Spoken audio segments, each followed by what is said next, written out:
Elektabilitas Ketua Umum Partai Gerindra Prabowo Subianto sebagai calon presiden atau capres berada di puncak mengungguli dua pesaingnya, Ganjar Pranowo dan Anies Baswedan.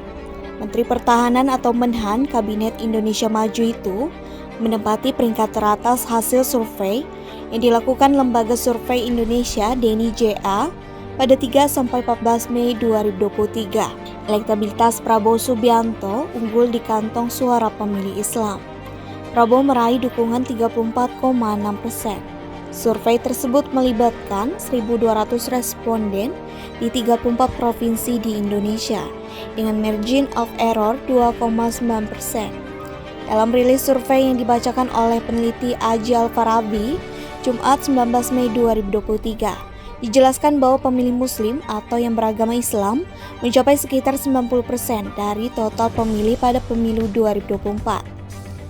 Hasil ini juga bisa menjadi catatan bagi para capres. Suara kandidat di kantong-kantong pemilih beragama Islam layak untuk diperhitungkan. Jika Prabowo meraih 34,6% suara di kantong pemilih Islam, lantas bagaimana dengan Ganjar Pranowo dan Anies Baswedan? Ganjar Pranowo, capres dari PDI Perjuangan, memperoleh 31,2%.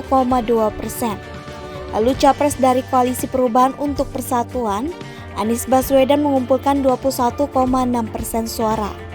Sedangkan di pemilih non-Islam, Ganjar Pranowo mengungguli Prabowo Subianto maupun Anies Baswedan dengan perolehan 42,8%.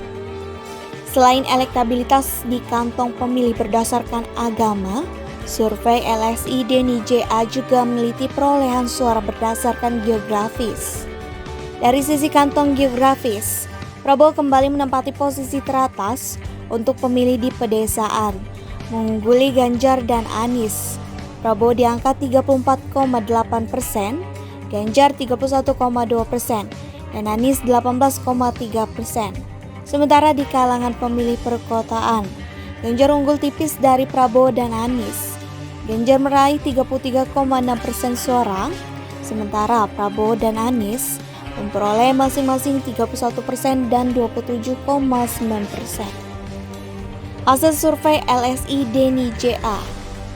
Pemilih Islam, Prabowo Subianto 34,6%, Ganjar Pranowo 31,2%, Anies Baswedan 21,6%.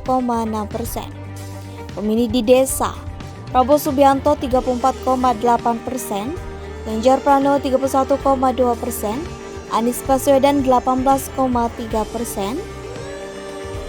Pemilih di kota, Ganjar Pranowo 33,6%, Prabowo Subianto 31%, Anies Baswedan 27,9%.